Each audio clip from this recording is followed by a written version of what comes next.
This is a short video on creating a total score in SPSS. I'm going to start with showing you different ways to do this with our point and click menus, and then I will review the syntax.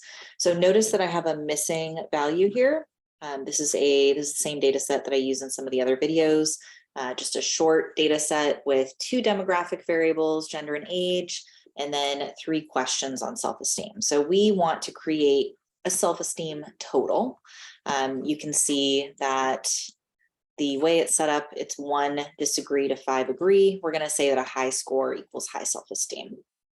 So when you are creating a total, you do want to be aware of how different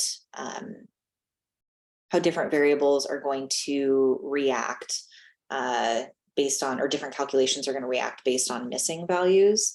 So you need to decide before you analyze your data how you're going to deal with missing data.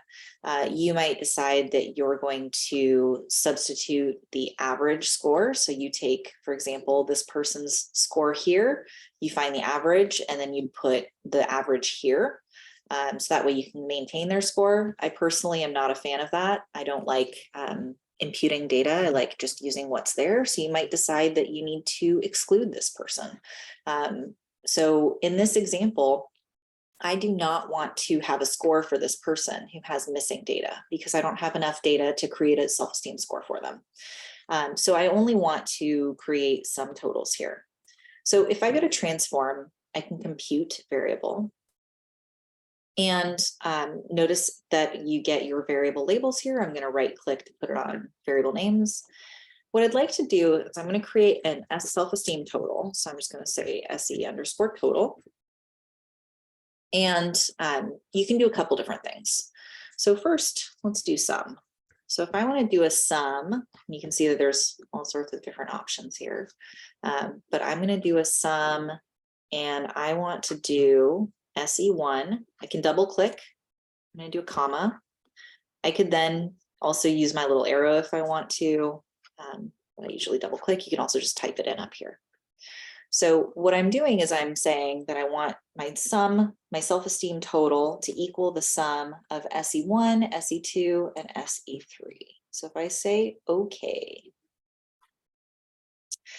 what you will see here is that, oh no, I have a total for this person who has a missing value. So this is not ideal if you are working to create a total score and potentially have a missing value. If you have missing values, then this might not be the best option for you. Just quickly, I'm going to show the syntax for this. So you can see that you use compute SE underscore total. So we're saying compute this new variable SE underscore total equals sum, and then it looks exactly like it looked in that window where you have SE1 with a comma between each of the variables and then a period. So the second option, if you go to your transform and you go to compute variable, you could just delete this. You could do pluses between them.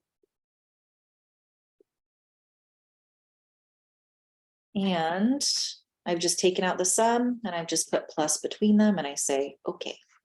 And I'm going to change my existing variable. Actually, you know what? No, I'm not. I'm going to say total 2 so we can compare them. Okay.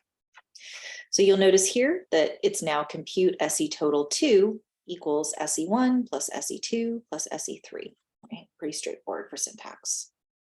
Here, when we look at our total, we now have a missing value because they had a missing score. So this is the preferred method if you are trying to not include missing values. And there's a lot of different ways that people deal with this, but these are the 2 basic ways that you can create a total score.